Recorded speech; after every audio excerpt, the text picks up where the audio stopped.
The sensation penetrated everything. This feeling as pervasive as the taste of any ambrosia. Kylam Vorlesh gingerly cradled the corpse of the crow. The bird was a present from Arielu Vorlesh, the person who had given him the gift of life, the witch who he called Mama, the betrayer of humanity, or rather who the witch would one day be. The necromancer did everything that he could. He always fed the bird. He would never dare cage it.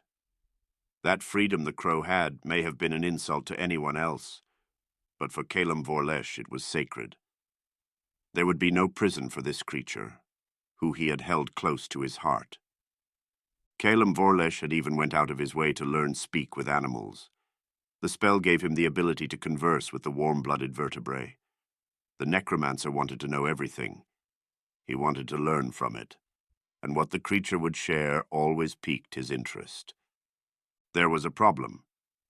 The necromancer was diligent and always tended to every ailment the crow had, whether it was a broken wing or a pathogen it had contracted. Kylam Vorlesh had used his magic to heal the creature. What the necromancer could not do was best the greatest adversary of all, death itself, which had come in time, and the bird had perished at last. He did not know of anything. There was no spell he was capable of that could rectify this problem. It was with that realization that Kylam Vorlesh felt loss. That loss did not leave him. It stayed with the necromancer forever. It would accumulate with every death that he had witnessed. Arielu Vorlesh could only do so much to comfort her child. The witch did not want to meddle in the affairs of the divine. It would draw the attention of unwanted guests. The witch would try anything else, but it was never enough for Kylam Vorlesh. The embrace of his mama did not ease his torment, this affliction which continued to steal away all that he cherished, this thing called death, which he despised above all others. The necromancer delved deeply into the arcane, and he became powerful. Kylam Vorlesh freed them all of this curse, but it was never enough. No, not just to bring back those he cared for. He wandered the world. He saw every corner of Golarion, and wherever he went, death followed. Wherever he went, that hatred would stir. How dare this thing destroy the lives of these people? How dare it impose itself to bring tragedy to the innocent? How dare it? How dare it? How dare it? It had become his focus. The necromancer would eradicate this death, this dragon which spurned him at every turn. It would be by his hand that death would die. It would be by his hand that the people would be freed. The necromancer only needed a teacher, and that is when he heard it. The serpent calling him, and it drew him towards the person who would become his master, the undying king, the greatest of all necromancers. The power he gained made him an enemy of Pharasma. The Lady of Graves would not forgive him. No, he had trespassed into her realm. Death was her domain. Kylam Vorlesh knew who it was when he burned at the stake, when he watched those fools dance on his grave. Pharasma had orchestrated it all, and when he met her at last. The necromancer did what he always would.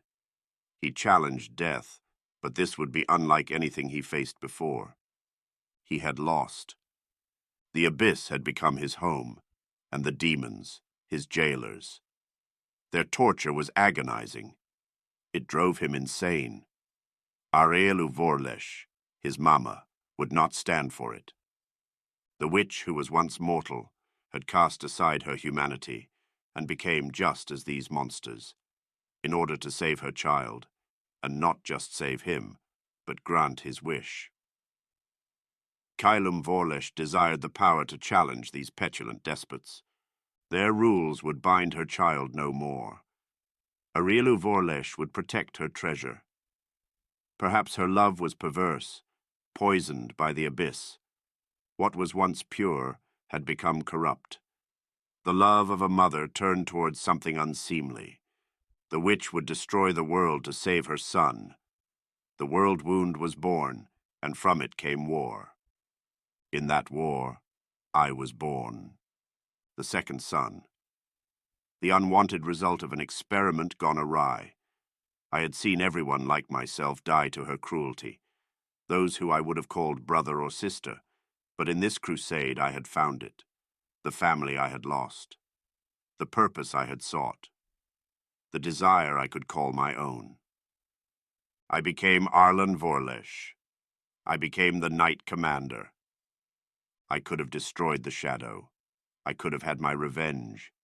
I could have watched as Arielu Vorlesh lost the person she loved above all others again. Instead, I had spared the specter. The shadow had become one of mine, a crusader, a soldier in my war, and in a way I was satisfied. A childhood like I had dreamed of would never be possible, but I did not need one. If only I had these people by my side. I was a madman. I was broken beyond repair, and I would not have it any other way. This was everything that I was, and to take it away? It would mean that Arlen Vorlish was no more, that I was nothing. I am my tragedy. I am my torment. I am my madness. I am war. I am conflict. I am all of my problems. Peace was my enemy. If any would dare to steal that from Arlen Vorlesh, I would show them. Everything that I entailed, the destroyer of the abyss, the challenger of the gods,